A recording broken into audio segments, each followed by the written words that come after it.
भगवत गीता में भगवान श्री कृष्ण कहते हैं, मन का बेचैन होना उसका स्वभाव है। हमारे मन को लगता है कि अगर वह अलग अलग बातों के बारे में सोचता रहेगा तो हमें आने वाली हर मुश्किल और मुसीबत से बचा लेगा, पर ऐसा होता नहीं है। हम अपने जीवन का काफ़ी अधिक समय सोच विचार करके परेशान होने में निकाल देते हैं। भगवान श्री कृष्ण कहते हैं कि मन का यह स्वभाव बदलना मुश्किल जरूर है, परंतु असंभव नहीं।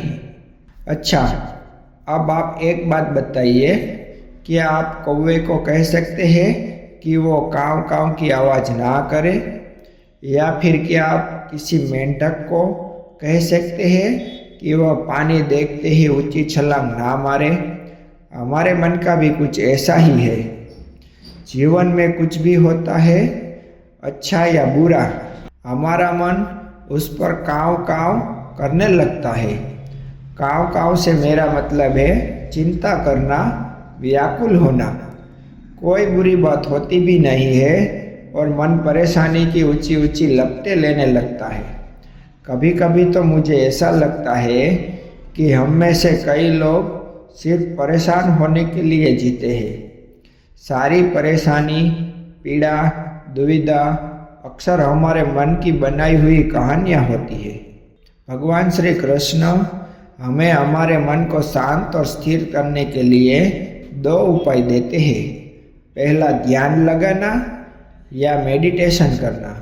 दूसरा, वैराग्य भाव सीखना। अब ध्यान या मेडिटेशन शब्द सुनते ही आप में से कई लोग कहेंगे कि आंख बंद कर कर सांसें अंदर बाहर करना। यहाँ हम सब गलती कर बैठते हैं। मेडिटेशन या ध्यान का मतलब सिर्फ आंख बंद कर कर बैठना नहीं होता। मेडिटेशन का मतलब होता है अपना पूरा ध्यान किसी चीज़ पर लगाना और उसे हटने नहीं देना। अगर आप रोटी बना रहे हैं तो सिर्फ उस बात पर ध्यान दीजिए। अगर आप पिक्चर देख रहे हैं तो अपना पूरा ध्यान पिक्चर पर लगाइए। यह मत सोचिए कि पिक्चर देखकर आप अपना कितना वक्त बर्बाद कर रहे हैं। जब आप जीवन के हर छोटे बड़े काम को पूरे ध्यान से करते हैं तो आपका जीवन ही एक मेडिटेशन बन जाता है। ऐसे जीवन में शांति, स्थिरता, साहस और सफलता का होना अनिवार्य है। वैराग्य भाव दूसरा उपाय।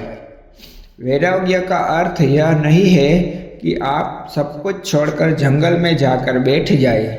वैराग्य का सच्चा अर्थ है कि आप जो काम कर रहे हैं उसका क्या नतीजा या रिजल्ट निकलेगा उसकी चिंता ना करें।